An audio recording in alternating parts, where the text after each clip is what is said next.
रैलियों के भीड़ से तो मन मिजाज नहीं पता लगता है। ध्यान लोगों का सिर्फ 1100 रुपये पर है, 125 यूनिट बिजली पर है और 10,000 रुपये पर है।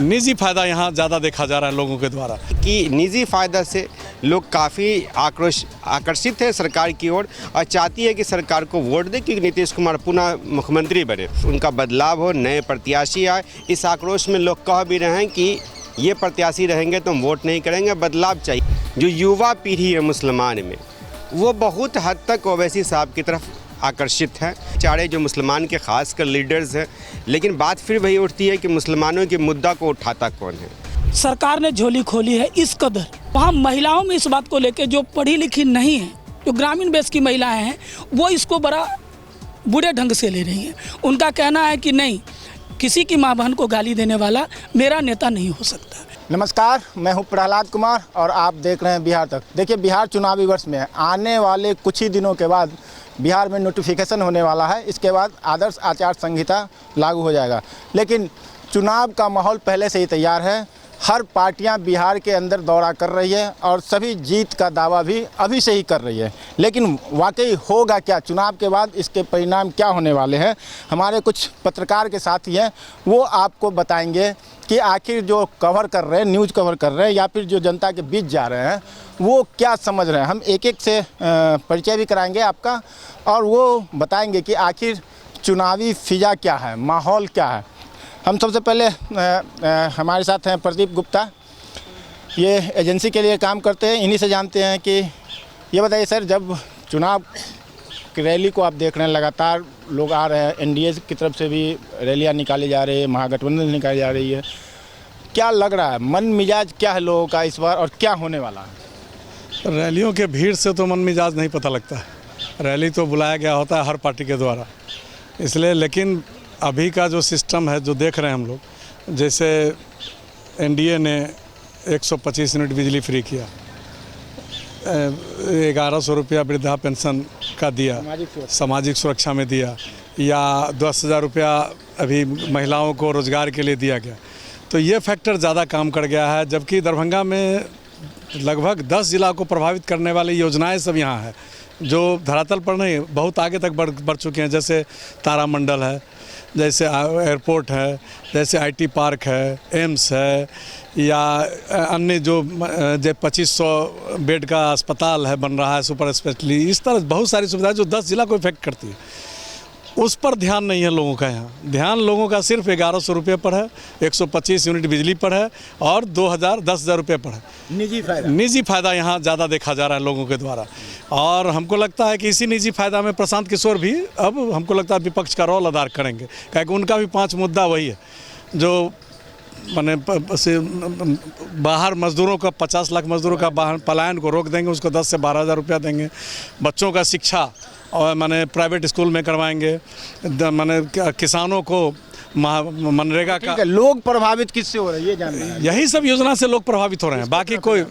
देखिए, अभी तक एनडीए की तरफ झुकाव है, समझे ना, अभी तक एनडीए की, तो लोग जिसकी योजना लुभावन होगा वहाँ लोग जाएंगे, और विश्वास पैदा करना होगा पार्टियों को। अगर पार्टियों को विश्वास पैदा कर लिया तो वोट कहीं भी आ सकता है। अच्छा, क्या लगता है सरकार रिपीट करेगी या? अभी तक के सिचुएशन में तो जितना काम किया है उसके आधार पर अगर बनना है तो सरकार को रिपीट करना चाहिए, लेकिन लोभी मतदाता अब क्या करेंगे उन पर डिपेंड करता है। ठीक है, तो ये थे प्रदीप गुप्ता। हम कुछ लोगों से और बात करेंगे। ये एमएच खान है और यहाँ लोकल रिपोर्टिंग करते हैं, गांव घर कस्बे पर इनकी नज़र होती है। ये बताइए कि जब आप निकलते हैं छोटी छोटी खबरों करने के लिए, अभी चुनाव का वक्त है, क्या देखते हैं, किस रूप में देखते हैं?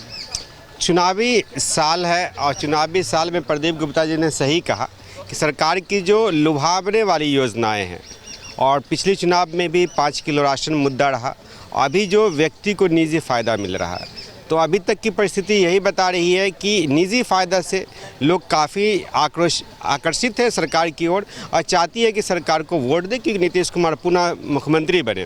अभी तक स्थिति यही है कुल मिलाकर के।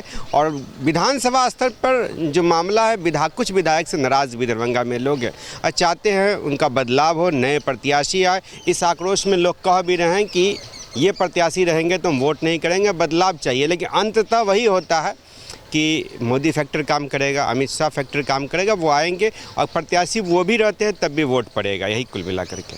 ठीक है, आपने अच्छी बात कही, लेकिन आपसे हम एक सवाल जानना चाहेंगे। सीमांचल में असुद्दीन ओवैसी अभी आए थे और बहुत से ऐसे मुसलमान वोटर भी है, जो उम्मीदवार भी है, वो चाहते हैं कि सीमांचल से निकल के ओवैसी अब मिथिलांचल में प्रवेश करे। तो ऐसे में आप क्या देख रहे हैं, मुसलमान वोटरों के बीच में क्या है ओवैसी की पैठ, और क्या लोग वाकई क्या चाहते हैं, और मुसलमान वोट किधर है अभी? देखिए, मुसलमान वोटर्स को हम बांट दें, जो युवा पीढ़ी है मुसलमान में, वो बहुत हद तक ओवैसी साहब की तरफ आकर्षित है, चाहते हैं कि उनका फैलाव बढ़े, मिथिलांचल में भी आए। लेकिन जो शिक्षित समुदाय से आते हैं, राजनीति को जो समझते हैं, या फिर राजनीति का उनको थोड़ा बहुत विज्ञान है, वो अपना वोट बांटना नहीं चाह रहे अभी भी।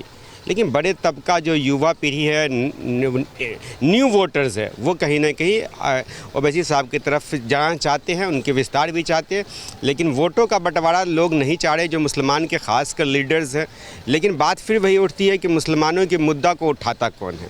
लेकिन ओवैसी साहब एक ऐसे नेता हैं जिनकी भाषण को सत्ता पक्ष हो या विपक्ष हो बड़ी गंभीरता से सुनते हैं, और उस पर प्रतिक्रिया देने में भी सोचना पड़ता है, क्योंकि बड़े स्कॉलर के रूप में वो जाने जाते हैं।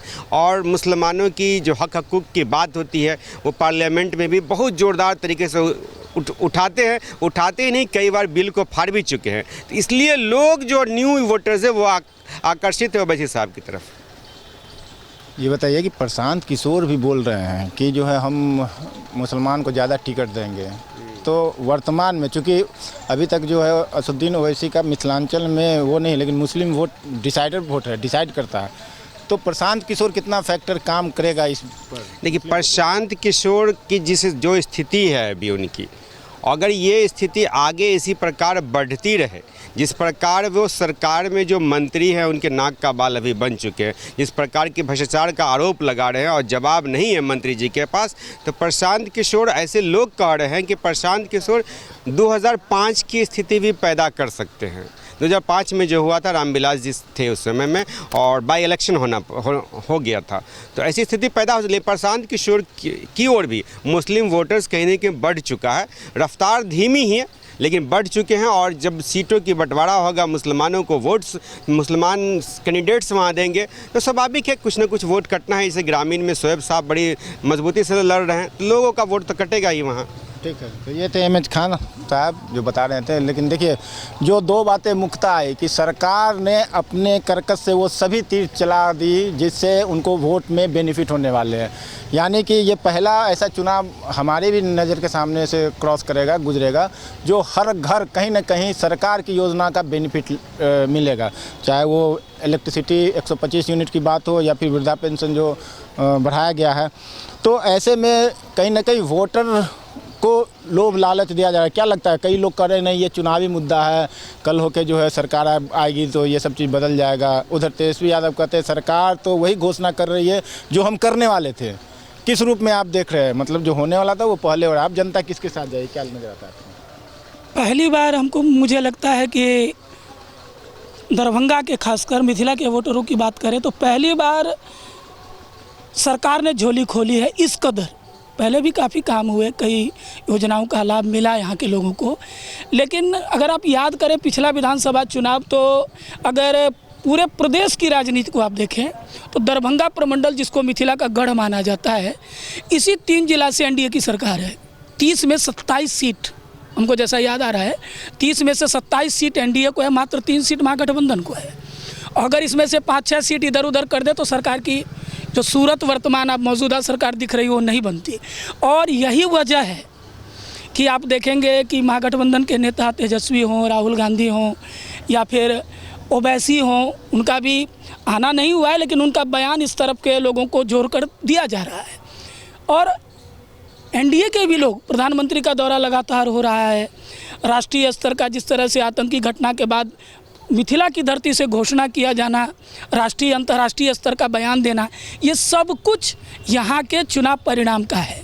और लोगों में यह बात चर्चा में आ गई है कि हम लोगों ने मतलब एक तरफ झुककर एनडीए को सपोर्ट किया तो इतना लाभ मिला, तो इस बार भी कुछ इसी तरह का रिजल्ट आएगा। एक आपसे और सवाल लेंगे कि इसी दरभंगा मिथिलांचल की धरती से जब वोटर अधिकार यात्रा निकाला गया था, राहुल गांधी थे, तेजस्वी यादव थे, तो दरभंगा की एक सभा से उनकी मां को गाली दी गई थी। वोटर के अंदर क्या है, क्या वो उस घटना को भूल चुके हैं और नेता उसे याद दिला रहे हैं? क्योंकि प्रधानमंत्री नरेंद्र मोदी ने भी इसकी चर्चा वो अपने भाषण में भी की है। तो क्या चुनाव तक लोग इसको याद रखेंगे, या इसका बेनिफिट होने वाला है या इसका लॉस होने वाला है? क्या किस रूप में देखेंगे? देखिए, फ़ायदा तो होने से रहा। किसी भी दल को इस तरह के बयानबाजी से फ़ायदा नहीं होता है। जो पढ़े लिखे लोग इलिट ग्रुप कहते हैं, वो लोग तो खुलेआम इसका विरोध कर रहे हैं। जो इसलिए नहीं क्योंकि वो प्रधानमंत्री के माँ के बारे में था, किसी और के बारे में भी होता शायद उनका यही बयान होता। आम जन, खास करके महिला, हमको पिछले ही महीने में मुझको मौका लगा 10 विधानसभा का, मैंने एक विधानसभा का प्रतिदिन दौरा किया अपने काम के तहत। वहाँ महिलाओं में इस बात को लेकर, जो पढ़ी लिखी नहीं है, जो ग्रामीण बेस की महिलाएं हैं, वो इसको बड़ा बुरे ढंग से ले रही हैं। उनका कहना है कि नहीं, किसी की माँ बहन को गाली देने वाला मेरा नेता नहीं हो सकता। तो हमको लगता है कि भले ही राजनीतिक या राजनेता उसको याद दिलाते हो, लेकिन लोगों में यह है और चर्चा का विषय है। इसका असर तो चुनाव में दिखेगा। देखिए, तो ये हिंदी अखबार के पत्रकार हैं जो काफ़ी पकड़ रखते राजनीति पर। उन्होंने जो बताया कि प्रधानमंत्री की मां को जो गाली दी गई थी, उसे चुनाव तक तो कम से कम जरूर लोग जिंदा रखेंगे और उसका असर भी दिखेगा।